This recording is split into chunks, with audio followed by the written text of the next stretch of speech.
Hello everyone, welcome to my channel. So today we will covering the summary of the Indian Contract Act Chapter 1. So let's get started. Contract. A contract is an agreement enforceable by law which is given in section 2 subsection H. An agreement is enforceable by law if it is made by the free consent of the parties who are competent to contract and the agreement is made with a lawful object and is for a lawful consideration and is not hereby expressly declared to be void. सो ऐसा contract एक ऐसा agreement है जिसे law enforce कर सकता है और agreement enforceable by law एक ऐसा एग्रीमेंट है जिसे पार्टीज की फ्री कंसेंट से बनाया गया है, ऐसी पार्टीज से बनाया है जो कम्पिटेंट है यानी कि कॉन्ट्रैक्ट बनाने के लायक है। और एग्रीमेंट एक लॉफुल ऑब्जेक्ट और कंसिडरेशन के साथ बनाया गया है और वो एक एक्सप्रेसिवली वाइड एग्रीमेंट नहीं है। All contracts are agreements but all agreements are not contract. सारे कॉन्ट्रैक्ट्स हमारे एग्रीमेंट्स हैं बट सारे एग्रीमेंट्स हमारे कॉन्ट्रैक्ट नहीं हैं, क्योंकि अगर आपको एनफोर्सिबिलिटी नहीं मिलती है लॉ के द्वारा तो वो सिर्फ एक एग्रीमेंट ही बन जाते हैं। अगर आपको एग्रीमेंट के साथ लॉ के द्वारा एनफोर्सिबिलिटी मिल रही है तो ही आपके कॉन्ट्रैक्ट बनते हैं। Agreements lacking any of the above state characteristics are not contracts. So ऐसे एग्रीमेंट जिनमें ये कोई भी चीज फुलफिल नहीं होती है, that is competence of the parties, free consent, lawful object, lawful consideration and not expressively declare to be void, ऐसे एग्रीमेंट जिनमें ये 5 चीजें मिसिंग होती हैं वो कॉन्ट्रैक्ट नहीं बनते, वो सिर्फ एक मर्ड एग्रीमेंट ही रहते हैं। A contract that ceases to be enforceable by law is a void contract. ऐसा कॉन्ट्रैक्ट जो लॉ के द्वारा एनफोर्स ही नहीं हो सकता उस कॉन्ट्रैक्ट को हम void contract बोलते हैं।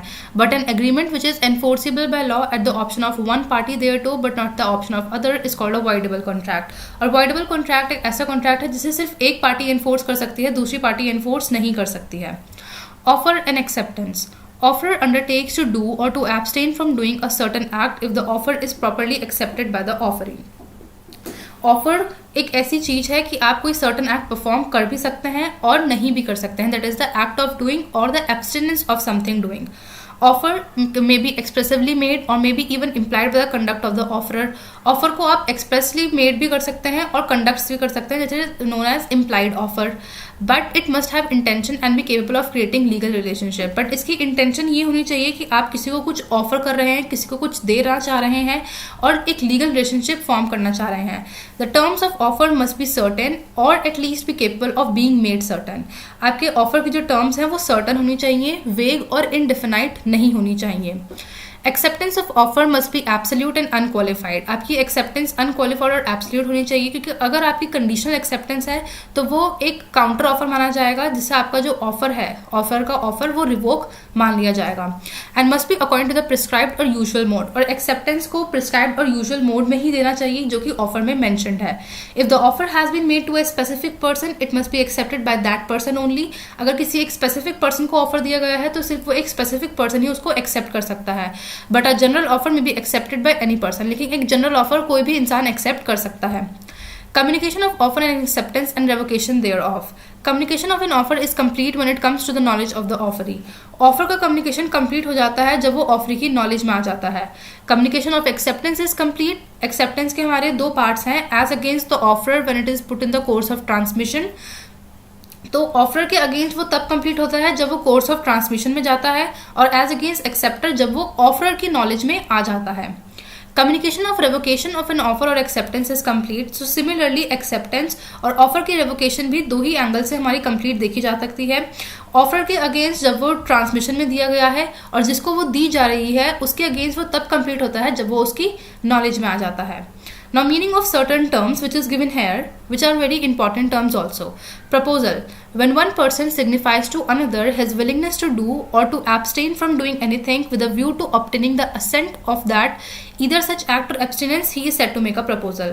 जब कोई एक इंसान अपनी इच्छा, अपनी willingness बताता है किसी इंसान को कुछ करने की या कुछ ना करने की, इस व्यू से कि सामने वाला अपनी हामी देगा उसको, तो वो मानते हैं कि उस इंसान ने एक प्रपोजल या एक ऑफर दिया है। Now the definition of promise. When the person to whom the proposal is made signifies his assent thereto, the proposal is said to be accepted and a proposal when accepted becomes a promise. So जब वो इंसान जिसे एक offer दिया गया है वो अपनी हामी भर देता है तो ऑफर जो है वो एक्सेप्ट हो जाता है, और एक्सेप्टेड ऑफर को ही हम प्रॉमिस बोलते हैं। एग्रीमेंट। एवरी प्रॉमिस और एवरी सेट ऑफ प्रोमिसेस, हर एक प्रॉमिस या बहुत सारे सेट ऑफ प्रोमिसेस जो कि एक दूसरे के लिए कंसिडरेशन बनाते हैं उसे हम एग्रीमेंट बोलते हैं। और ऐसे एग्रीमेंट जो लॉ एनफोर्स करता है उसे हम कॉन्ट्रैक्ट बोलते हैं। Now promisor and promisee. When the proposal is accepted, the person making the proposal is called the promisor. जो proposal दे रहा है उसे हम promisor बोलते हैं, और जो उसको accept कर रहा है उसे हम promisee बोलते हैं. Now what is consideration? When at the desire of the promisor, the promisee has done or abstained from doing something, or does or abstain from doing something, or any other person promises to do or abstain from doing such act or abstinence or promise is called consideration for the performance. So consideration यानी कि आप कुछ कर रहे हैं, आपने पहले से कुछ कर दिया है या फिर कुछ करना चाह रहे हैं. इसमें हमारे 3 टेंसेस आते हैं, पास्ट, प्रेजेंट और फ्यूचर. यानी कि इन तीनों ही चीज़ों में आप अपनी कंसिडरेशन दे सकते हैं. तो उस चीज़ों को या उस एक्ट को या उस एब्सटिनेंस को जो आप दे रहे हैं पार्टीज को, उसे हम कंसिडरेशन बोलते हैं. The next whole topic or the whole chapter in the contract act is consideration only. So उसमें हम इसको और भी ज़्यादा डिटेल्स में पढ़ेंगे. Void agreement. An agreement not enforceable by law is said to be void. ऐसा agreement जो law enforce नहीं करता है उसे हम void agreement बोलते हैं. A void agreement is not enforceable from the very beginning, that is it is void ab initio. Void agreement एक ऐसा agreement है जो बनने के टाइम पे ही enforce नहीं हो सकता, यानी कि वो एक void ab initio होता है. जैसे ही आपका agreement बना वो उसी टाइम पर void ab initio यानी कि लॉ से नहीं बनाता. जैसे कि हमारे इलीगल कॉन्ट्रैक्ट्स होते हैं, स्मगलिंग के जो कॉन्ट्रैक्ट्स होते हैं ये void ab initio होते हैं, जिन्हें हम void agreements बोलते हैं. ना वॉइडेबल कॉन्ट्रैक्ट एक ऐसा कॉन्ट्रैक्ट है जिसे सिर्फ कॉन्ट्रैक्ट की एक पार्टी एनफोर्स कर सकती है, दूसरी पार्टी एनफोर्स नहीं कर सकती है. ये हमारे कब होते हैं? जब पार्टीज की फ्री कंसेंट नहीं होती है. जब पार्टीज की कंसेंट कोवर्जन, अनड्यू इन्फ्लुएंस या फ्रॉड के द्वारा ली जाती है तो उसमें हमारा वॉइडेबल कॉन्ट्रैक्ट बनता है, जिसे सिर्फ एक पार्टी जो कि एग्रीव्ड पार्टी है सिर्फ वो एनफोर्स कर सकती है, दूसरी पार्टी उसे एनफोर्स नहीं कर सकती है. ये सारे ही हमारे जो कॉन्ट्रैक्ट्स और टाइप्स ऑफ एग्रीमेंट है ये हमने अपने पिछले सेक्शंस में डिस्कस कर रखे हैं already. Void contract, a contract which ceases to be enforceable by law becomes void when it ceases to be enforceable. और एक ऐसा कॉन्ट्रैक्ट जो कि वैलिड है लेकिन but due to some technical effect या फिर लॉ के चेंज होने से उसमें कुछ दिक्कत आ चुकी है तो वो एक वॉइड कॉन्ट्रैक्ट बन जाता है. ठीक है. लाइक फॉर एग्जांपल इसमें हमने एक मेडिकल शॉप का एग्जांपल दिया था कि एक फार्मास्यूटिकल कंपनी है या फिर हम मान लेते हैं कि एक मेडिकल शॉप ओनर है, जिसमें बाद एक गवर्नमेंट ने एक स्कीम निकाली थी कि हर एक मेडिकल शॉप ओनर को एक पर्टिकुलर लाइसेंस रखना पड़ेगा. तो जब तक वो ओनर उस लाइसेंस को एक्वायर नहीं कर लेता है तब तक उसका जो कॉन्ट्रैक्ट बना हुआ है शॉप ओनर के बीच में या उसका और उसके कस्टमर्स के बीच में, वो सारे कॉन्ट्रैक्ट जो हैं वो वॉइड कॉन्ट्रैक्ट्स मान लिए जाएंगे जब तक वो उस लाइसेंस को अप्लाई या एक्वायर नहीं कर लेता है.